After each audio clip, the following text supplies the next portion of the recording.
ಮಳೆಗಾಲ ಶುರುವಾದರೆ ಸಾಕು ಗುತ್ತೂರಿನಲ್ಲಿ ಹೆಣ ಉಳಲು ಹೆಣಗಾಟ. ಮಧ್ಯ ಕರ್ನಾಟಕದ ದಕ್ಷಿಣ ಕಾಶಿ ಎಂದೇ ಹೆಸರಾಗಿದೆ ಹರಿಹರ. ನಗರಸಭೆ ವ್ಯಾಪ್ತಿಗೆ ಒಳಪಡುವ ಗುತ್ತೂರು ಗ್ರಾಮದಲ್ಲಿ ಸತ್ತವರನ್ನು ಉಳುವುದಕ್ಕಾಗಿ ಪರದಾಡುತ್ತಿರುವುದು ವಿಪರ್ಯಾಸ.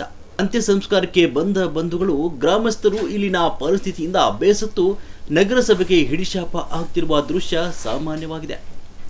ಗ್ರಾಮದ 65 ವರ್ಷ ವಯಸ್ಸಿನ ದಲಿತ ಮುಖಂಡ, ಗ್ರಾಮ ಪಂಚಾಯಿತಿ ಮಾಜಿ ಸದಸ್ಯ, ಮಾದಿಗ ಸಮಾಜದ ಮುಖಂಡ ಅಂಜಿನಪ್ಪನವರ ಅಂತ್ಯಕ್ರಿಯೆಗೆ ಬಂಧುಗಳು ಹೊಲ ಗದ್ದೆಗಳ ಕೆಸರಲ್ಲಿ ಎದ್ದು ಬಿದ್ದು ಸಾಗ್ತಿರುವುದು ನಿಜಕ್ಕೂ ಬೇಸರ ಉಂಟಾಗ್ತಾ ಇದೆ.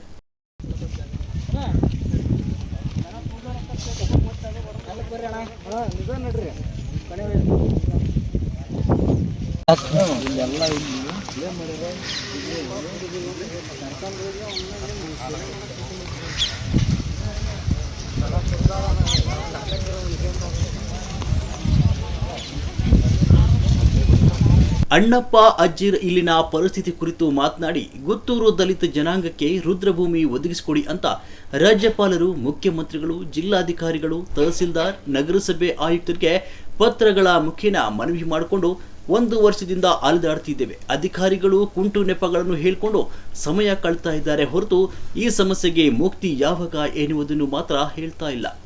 ಈಗಲಾದರೂ ಮಾನ್ಯ ಜನಪ್ರತಿನಿಧಿಗಳು, ಜಿಲ್ಲಾಧಿಕಾರಿಗಳು, ತಾಲೂಕು ದಂಡಾಧಿಕಾರಿಗಳು, ಪೌರಾಯುಕ್ತರು ಇತ್ತ ಕಡೆ ಗಮನ ಹರಿಸಿ ನೊಂದವರ ಬಾಳಿಗೆ ಬೆಳಕಾಗಲಿ. ರುದ್ರಭೂಮಿ ನೀಡುವ ಒಟ್ಟಿನಲ್ಲಿ ಹೆಜ್ಜೆ ಇಡಲಿ, ಇಲ್ಲವಾದರೆ ಮುಂದಿನ ದಿನಗಳಲ್ಲಿ ಉಗ್ರವಾದ ಹೋರಾಟ ಮಾಡಬೇಕಾಗುತ್ತೆ ಅಂತ ಎಚ್ಚರಿಕೆ ನೀಡಿದರು.